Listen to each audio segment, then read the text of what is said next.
Hey everyone, and welcome. Today, we're diving into a question that honestly just doesn't seem to go away in the tech world. Right, and it's a big one. Why do so many software projects still struggle to keep up? Well, today we're looking at a brand new book that promises to have some answers. It's called Agile Software Engineering: Best Practices and Techniques.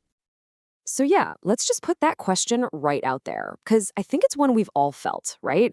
You're in a world that's just constantly changing, new tech, customer needs shifting overnight, and yet so many software projects still seem to hit the same walls. They miss deadlines, they go over budget, or worse, they deliver something that nobody actually wants. Why is that still happening? It's such a huge, persistent problem. And that's exactly what this new guide, coming out in 2025, is all about tackling head on. It's really positioned as a super timely resource, built specifically for the messy, complex world of software development we live in today. And the author is Dr. Alaa Momani. You know, this isn't just theory for him. He's really spent years deep in the trenches figuring out what actually works, what separates the successful projects from the ones that flounder. And he's basically poured all of that experience into this book. Yeah, and you can tell right from the preface what the goal is. He writes, and I'm quoting here, "This book is designed to be an essential resource for software engineers, project managers, and leaders looking to understand the transformative impact of Agile." I mean, that really tells you everything. It's not just a niche guide, it's meant to be a go-to resource. All right, so let's get into it. What's actually in this guide? Well, it kicks things off by really going back to basics, laying down the fundamentals of what Agile even is. And the book makes a great point. It's not just a checklist or a process. It's a whole new way of thinking. And one of the first things it does is draw this really clear line in the sand between the old way and the new way. You know, you've got the classic plan-driven approach on one side. The big problem there, as the book points out, is you kind of disappear for 6 months, there's very little customer contact, and then, ta-da, one big delivery at the end, and you're just crossing your fingers that you built the right thing. Oh, totally. The Big Bang approach, right? And the book contrasts that with Agile, which is all about being adaptive. It's built around this idea of constant collaboration, and this is the key, delivering value in small, bite-sized pieces. You know you're on the right track the whole time because you're getting feedback constantly. And right at the core of that whole adaptive mindset is the Agile Manifesto. The book does a great job breaking down its 4 core values, like responding to change over following a plan. That one idea it's a game changer. It literally gives teams permission to be smart and adapt, instead of being stuck following some plan that's already 6 months out of date. Exactly.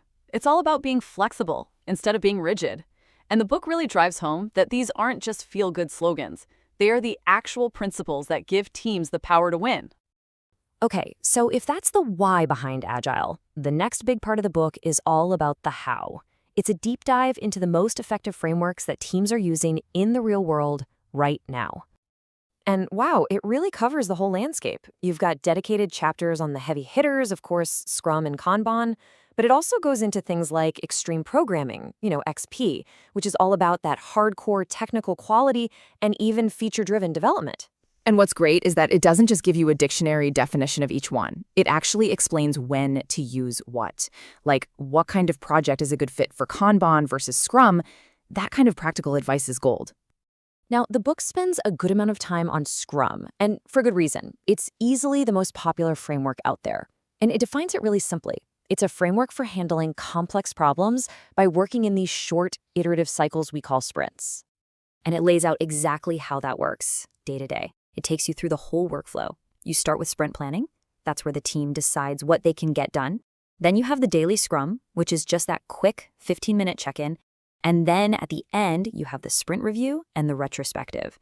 And those last 2 are super important.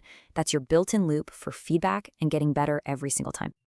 But, just picking a framework isn't the whole battle, right? So the book zooms out from there to cover the entire life cycle. It goes from the very beginning, the planning phase, all the way to what might be the biggest challenge of all. How do you make this stuff work in a huge company? Yeah, this is where it really becomes a playbook for managers and leaders. It gets into the nitty-gritty of things like defining who does what, those key roles and responsibilities. Right, like the difference between a product owner, who's all about what gets built, and the Scrum Master, who's focused on how the team works and clearing roadblocks. The book makes that distinction super clear, which is so important. And honestly, for anyone working in a big company, this section is probably worth the price of the book alone.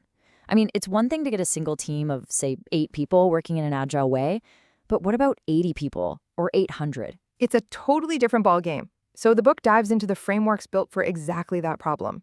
You've got SAFe, the Scaled Agile Framework, and others like LESS and Nexus.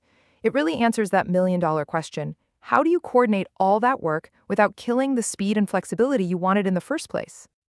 Okay, so this next part is, for me, what makes this book stand out. It's not just another dry academic textbook. It is absolutely laser focused on connecting the dots between the theory and what you actually do on a Monday morning. Oh, 100%. Because theory is one thing, but seeing how it works in a real company, that's what makes it click. And that's why every single chapter is filled with these super detailed case studies, showing how real companies used these ideas to solve real problems. There's this awesome case study on Spotify, for instance. It breaks down how they figured out how to grow without slowing down. And the answer wasn't just to hire more managers. Instead, they created this whole structure of squads and tribes, these small, independent teams. And that's the key, right? It's not just a cool story, it's a practical blueprint. It shows you exactly how they managed all the moving parts and kept that innovative startup vibe even after they became this massive global company. It's fascinating.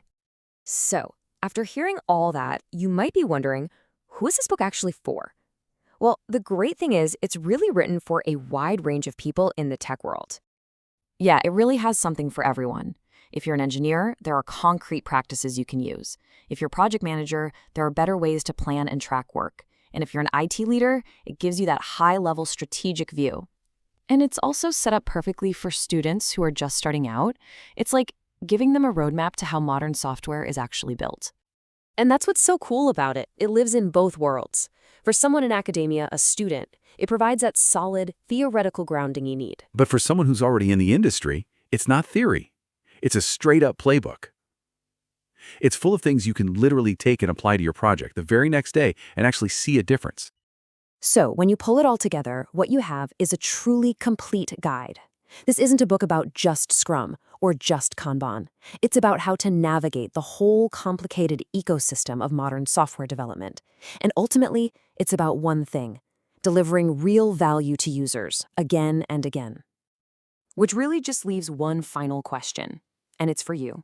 When you look at how fast things are changing out there, is your team, really ready for what's coming next? Because the argument this book makes is pretty clear.